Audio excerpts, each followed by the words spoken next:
Hello mga higala, maayong buntag sa tanan. Ubanin na sad ko ninyo karon nga mag-prepare og 5 kilos lechon belly kay mao ay ato ang order for today. And mabantayan ninyo nga bago na sa lang atong background dili na tong daan kay nakakuan ng guta, nakaluwag-luwag na ta, nakadaog taglot to. Kidding aside, mao ni amo ang kitchen diri sa sulod, diri sa dining area namo kato dito ang dirty kitchen sa lawas. Mao na ni. So, sugod na ta. Oh, rimta na rin ako. Naritay kulang karon no kay every time mo prepare ko lechon belly, wala mong gutay ko, wala tay tumputang diri sa lawas. So, ato magikon. 1 2 3. Okay, so prepare na ta. So balik na sa tag voice over ni mga higala kay taon-taon na kita wala ka voice over diri sa atong vlog.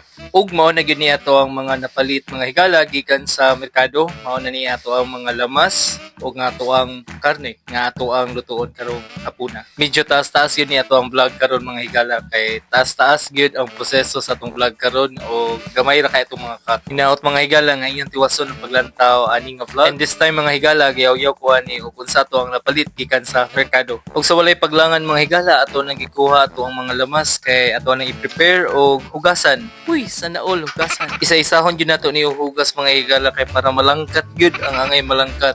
Ang mga yuta nga nang pilit ani atong mga lamas mga higala. Iwan tas malangkat. After nato manghugas mga higala, mahugasan ang atong mga lamas ato na ning gi-prepare o ginahinay ato na ning gipangtadtad o gianam-anam ni gyud nato og panit mga higala. Pabantayan nyo mga higala ato ang gisamadan ang tanglad kay mao gini makatag pahumot ug kalami. Uy, kalami. Ug karon mga higala diri na sa atong karne ato na ning gisian ug atuan na ning hugasan. Kay syempre pinaka-importante gyud hugasan nato ni atong karne kay para humot. Sana o. Unsay humot? Kalimpyo. Ug automatic na nato ni mga higala nga atong timplahan ang atong karne, pambutang na atong mga lamas ug kinitanan gi-prepare na. Ang last part ani mga higala atuan na ning higtan ang atong karne kay basin mapunta pa ni sa maling tawo.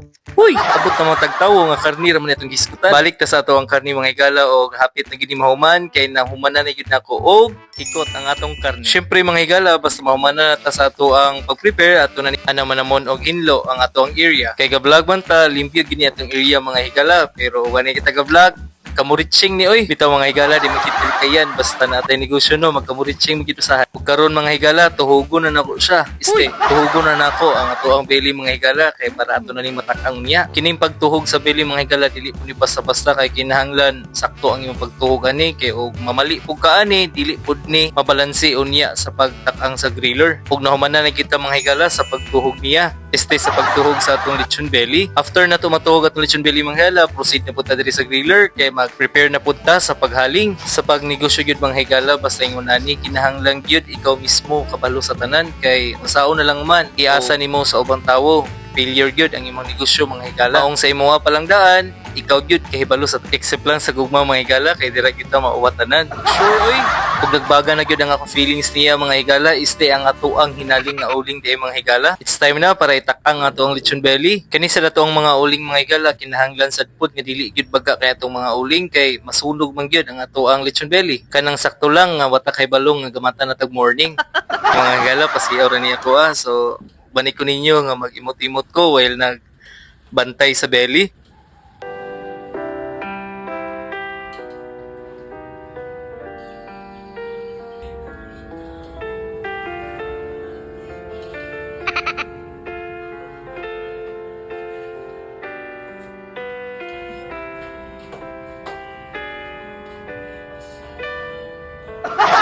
Og diri na ko kuto mga higala. Daghan salamat sa pagtan-aw. Bye-bye.